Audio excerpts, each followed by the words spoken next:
Hello guys, അപ്പോൾ അതാ ഇന്നത്തെ വിശേഷം എന്ന് പറഞ്ഞാൽ രാവിലെ എണീറ്റ് കുളിയൊക്കെ കഴിഞ്ഞ് സിന്ദൂരൊക്കെ തൊട്ട് വിളക്ക് വയ്ക്കാൻ പോവുകയാണേ. ഇത് ചെറുപ്പം തൊട്ടുള്ള ശീലമാണ് കേട്ടോ, രാവിലെ എണീറ്റ് കുളി കഴിഞ്ഞ് വിളക്ക് വയ്ക്കുക എന്നുള്ളത്. ഇത് ഞാൻ കണ്ടുപഠിച്ചത് എൻ്റെ അമ്മയുടെ അടുത്ത് നിന്നാണ്. അമ്മ രാവിലെ വിളക്ക് വയ്ക്കുന്നത് കണ്ടിട്ടാണ് ഞാൻ അധിക ദിവസവും ചെറുപ്പത്തിൽ ഉണർന്നിട്ടുള്ളത് കേട്ടോ. അതുകൊണ്ട് തന്നെ എനിക്ക് ഭയങ്കര ഇഷ്ടമാണ് അത് ചെയ്യുന്നത്. അപ്പോൾ ഇപ്പോൾ പറയുമ്പോൾ തീകുട്ടി ക്ലാസ് തുടങ്ങിയത് കൊണ്ട് തന്നെ ഒന്നുകൂടെ നേരത്തെ എണീക്കണം. അപ്പോൾ അതുകൊണ്ട് നേരത്തെ എണീറ്റ് കഴിഞ്ഞ് കുളി കഴിഞ്ഞ് ഫസ്റ്റ് വിളക്ക് വയ്ക്കാൻ വരും കേട്ടോ.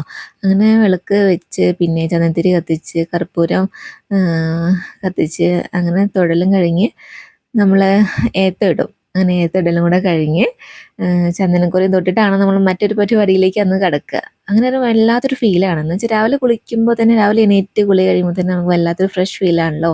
അങ്ങനെ കുളി കഴിഞ്ഞ് നമ്മൾ ഇങ്ങനെ തൊഴുത് ചന്ദനക്കുറിയൊക്കെ തൊട്ട് തുടങ്ങുമ്പോൾ നമുക്ക് ആ ദിവസമായി ഭയങ്കര ഒരു ഫ്രഷ് ഫീലാണെന്ന് എനിക്ക് തോന്നിയിട്ടുള്ളത്. അപ്പോൾ അത് ഇന്നത്തെ വിശേഷങ്ങൾ ഇത്രയേ ഉള്ളൂ. വീഡിയോ ഇഷ്ടപ്പെട്ടാൽ ലൈക്ക് ചെയ്യുക, ഷെയർ ചെയ്യുക, കമൻറ്റ് ചെയ്യുക, സബ്സ്ക്രൈബ് ചെയ്യാത്ത തീർച്ചയായും സബ്സ്ക്രൈബ് ചെയ്യുക. Okay, by.